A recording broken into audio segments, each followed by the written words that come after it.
Bitcoin hash power is reaching 500 quintillion. എത്രത്തോളം വലിയ number ആണെന്ന് അറിയാമോ? 1 and 18 zero is a quintillion.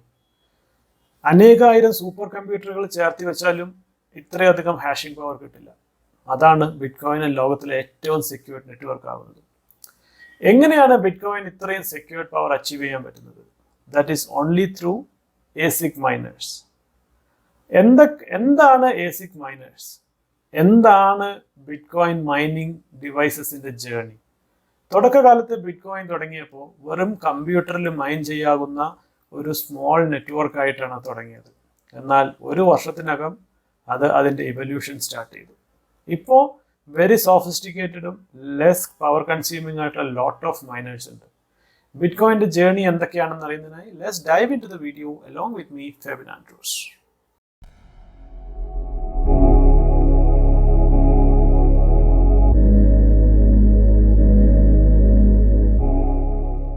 ഈ വീഡിയോയിൽ പറയുന്ന കാര്യങ്ങൾ തികച്ചും എഡ്യൂക്കേഷനും എൻ്റർടൈൻമെൻറ്റിനും വേണ്ടി മാത്രമുള്ളതാണ്. ക്രിപ്റ്റോ ഒരു അൺറെഗുലേറ്റഡ് അസറ്റ് ക്ലാസ് ആയതുകൊണ്ടും ഹൈലി വോളറ്റൈൽ ആൻഡ് റിസ്കി ആയതുകൊണ്ടും nothing in this video should be treated as a financial advice. ബിറ്റ്കോയിൻ്റെ മൈനിങ് സ്റ്റാർട്ട് ചെയ്തതിന് ശേഷം, അതായത് 2009 തൊട്ട് 2010 വരെ ഇതൊരു ചെറിയ നെറ്റ്വർക്കും വെരി ഫ്യൂ പീപ്പിളും മൈൻ ചെയ്യുന്ന ഒരു പ്രോഗ്രാമായിരുന്നു. അപ്പോൾ ആ സമയത്ത് മൈനിങ് ഡിഫിക്കൽറ്റി അല്ലെങ്കിൽ ഹാഷ് റേറ്റ് വളരെ കുറവായിരുന്നു. ഒരു ഗ്രാഫിക്സ് കാർഡ് എനേബിൾ ചെയ്തിട്ടുള്ള ലാപ്ടോപ്പ് വെച്ച് തന്നെ മൈനിങ് ചെയ്യാമായിരുന്നു. അതാണ് നമ്മൾ ഇവിടെ കാണുന്നത്. എന്നാൽ വിതിൻ ഫ്യൂ ഇയേഴ്സ് ആൾക്കാർക്ക് അതിൻ്റെ വാല്യൂ മനസ്സിലാവുകയും ആൾക്കാർ കൂടുതൽ മെഷീൻസ് നെറ്റ്വർക്കിൽ അറ്റാച്ച് ചെയ്യാൻ ചെയ്തു. അപ്പോൾ ബിറ്റ്കോയിൻ്റെ ഒരു പ്രോഗ്രാമിംഗ് ലോജിക്കിൻ്റെ ഭാഗമായിട്ട് അതിൻ്റെ മൈനിങ് കോംപ്ലക്സിറ്റി ഓട്ടോമാറ്റിക്കലി ഇൻക്രീസ് ആയി. അപ്പോൾ എന്ത് സംഭവിച്ചു? നോർമൽ കമ്പ്യൂട്ടർ വെച്ചിട്ട് മൈൻ ചെയ്യാൻ പറ്റാതായി. So they moved to GPUs, graphic processing യൂണിറ്റുകളൊക്കെയുള്ള സ്പെഷ്യൽ എക്യുപ്മെന്റിലേക്ക് മാറി. കുറച്ച് നാളും കൂടി കഴിഞ്ഞപ്പോൾ, അപ്പോൾ ആ സമയത്ത് ഏകദേശം ഇതിൻ്റെ ഹാഷ് റേറ്റ് 10,000 ഹാഷസ് ആയിരുന്നു.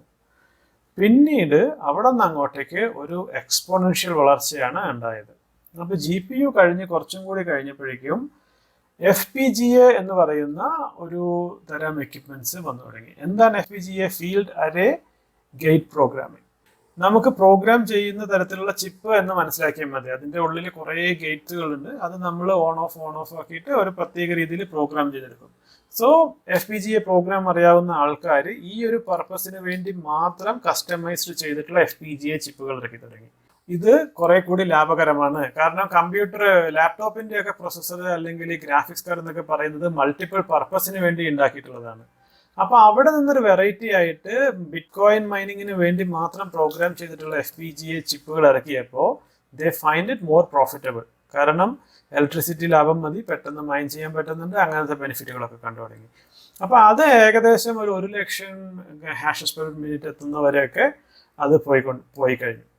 അത് കഴിഞ്ഞ് കുറച്ചും കൂടി കഴിഞ്ഞപ്പോഴേക്കും ഏസിക് മൈനേഴ്സ് ഇറങ്ങി തുടങ്ങി. ഏസിക് മൈനേഴ്സ് എന്ന് പറഞ്ഞു കഴിഞ്ഞാൽ അപ്ലിക്കേഷൻ സ്പെസിഫിക് ഇൻ്റഗ്രേറ്റഡ് സർക്യൂട്ട്സ്. അതായത് വേറൊന്നുമില്ല, ഒരു പ്രത്യേക ചിപ്പ്, ഒരു പ്രത്യേക പ്രൊസസ്സർ ഉണ്ടാക്കും. അതിന് വേറെ ഒന്നും ചെയ്യാൻ കഴിവില്ല. It will just do how to solve the bitcoin mining. അതായത് എങ്ങനെയാണ് ബ്ലോക്സ് ഉണ്ടാക്കുന്നതെന്നും ഒക്കെ, ബ്ലോക്ക് റിവാർഡ്സ് എന്തൊക്കെയാണെന്ന് നമ്മൾ കണ്ടു കഴിഞ്ഞു. അപ്പോൾ അതിലത്തെ ആ ബ്രൂട്ട് ഫോഴ്സ് അൽഗോരിതം വെച്ചിട്ട് ആ നൗൺസ് ജനറേറ്റ് ചെയ്ത് ഒരു ബ്ലോക്ക് സെക്യൂർ ചെയ്യുക എന്നുള്ള പണി മാത്രമേ ഈ ചിപ്പുകൾക്ക് ചെയ്യാൻ അറിയുള്ളൂ. അതിന് വേണ്ടിയിട്ട് ഉണ്ടാക്കിയിട്ടുള്ള ഡിവൈസസ് ആണ് ഏസിക് മൈനേഴ്സ് എന്ന് പറയുന്നത്. അപ്പോൾ തുടക്കകാലത്ത് അതും ഇൻഎഫിഷ്യൻ്റ് ആയിരുന്നു. നമുക്കിവിടെ കാണുന്നത് പോലെ 130 nm, 55 nm. പിന്നെ അത് ചെറുതായി വന്നു. You can see like the size is decreasing and also efficiency is increasing. അതിൽ തുടക്കകാലത്ത് വന്നു കഴിഞ്ഞാൽ മെയിൻ ഇതൊക്കെയാണ് ആൻഡ് മൈനേഴ്സ്, ബിറ്റ് മൈനേഴ്സ്, അങ്ങനെ കുറേ കമ്പനികൾ തന്നെ അവർ ഇവോൾവ് ആയി. പിന്നീട് അവർ തന്നെ ബിറ്റ്കോയിൻ മൈനിങ് പൂൾസും സ്റ്റാർട്ട് ചെയ്തു. അവിടെ നിന്നാണ് ഒരു എക്സ്പ്ലോഷൻ വരുന്നത്. നമുക്ക് ഇവിടെ നിന്ന് നോക്കിക്കഴിഞ്ഞാൽ കാണാം, ഏകദേശം ഒരു 2013-14 ഒക്കെ ആകുമ്പോഴേക്കും തന്നെ, അതായത് ഏകദേശം ഒരു 100 മില്യൺ ഹാഷസ് ഒക്കെ എത്തിക്കഴിഞ്ഞു. പിന്നീട് ബുൾറൺ വരികയും, അതായത് 2013 ബുൾറൺ വരുന്നതോടുകൂടി അത് എക്സ്പോണൻഷ്യലി ഇൻക്രീസ് ആകാൻ തുടങ്ങി. നോക്കൂ, അതായത് 130 നാനോ ചിപ്പിൽ നിന്ന് 110, പിന്നെ 55 നാനോ ചിപ്പ്, പിന്നെ 28, 20, 16, 14, ലേറ്റസ്റ്റ് ഡാറ്റ പ്രകാരം ഈവൻ 7 nm ചിപ്പുകൾ വരെ ഇറങ്ങി തുടങ്ങി. So, and the hash is increasing heavily.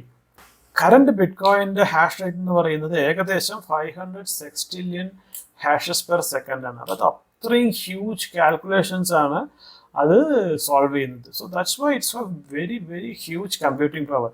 പക്ഷേ ചിലർ പറയും ഇതിന് ഇത്രയെങ്കിലും കമ്പ്യൂട്ടിംഗ് പവർ ഉണ്ടെങ്കിലും നമുക്കത് സൂപ്പർ കമ്പ്യൂട്ടറിൻ്റെ എഫിഷ്യൻസി ആയിട്ട് കമ്പയർ ചെയ്യാൻ പറ്റില്ല എന്ന്. കാരണം ഇതിന് ഈ ഒരു ഒറ്റ പണി മാത്രമേ ചെയ്യാൻ അറിയുള്ളൂ.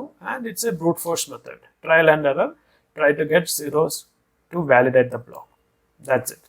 പക്ഷേ മറ്റ് സൂപ്പർ കമ്പ്യൂട്ടേഴ്സ് അങ്ങനെയല്ല. It is capable of doing പല പല ടാസ്കുകളും. അത് പല ടാസ്കുകളും ചെയ്യാൻ കഴിവുള്ളത് കൊണ്ട് അതിനെ ഇതിൻ്റെ ഗണത്തിൽപ്പെടുത്താൻ പാടില്ല എന്ന് പറയുന്നുണ്ട്. പക്ഷേ എങ്കിലും ഇത്രയും ഹാഷസ് വെച്ചിട്ടാണ് ബിറ്റ് കോയിൻ സെക്യൂർഡ് ആകുന്നത് എന്നുള്ളതാണ് നമ്മൾ മനസ്സിലാക്കേണ്ടത്. അതായത് over a period devices has been evolve to much efficiency and hash power also കൂടിയിട്ടുണ്ട്.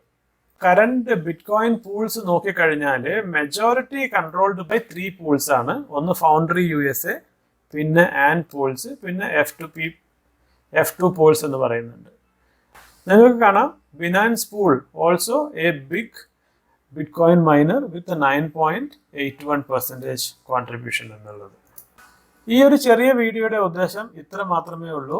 ബിറ്റ്കോയിൻ മൈനിങ് എങ്ങനെ സ്റ്റാർട്ട് ചെയ്തു, അതിൽ ഉപയോഗിച്ചിരുന്ന വേരിയസ് ഡിവൈസസ് എന്തൊക്കെയാണ്, ഏകദേശം എത്ര വർഷം കൊണ്ടാണ് ഹാഷ് റേറ്റ് വളർന്നതെന്നും ഏതൊക്കെ ഡിവൈസുകളാണ് നമ്മൾ അതിൽ ഉപയോഗിച്ചതെന്നും നമ്മൾ കണ്ടു കഴിഞ്ഞു.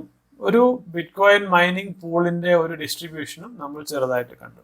ഇത്തരം വീഡിയോകൾ നിങ്ങൾക്ക് ഇഷ്ടമാണെങ്കിൽ please like this video and share it with your friend. Also subscribe to this channel for more interesting videos like this.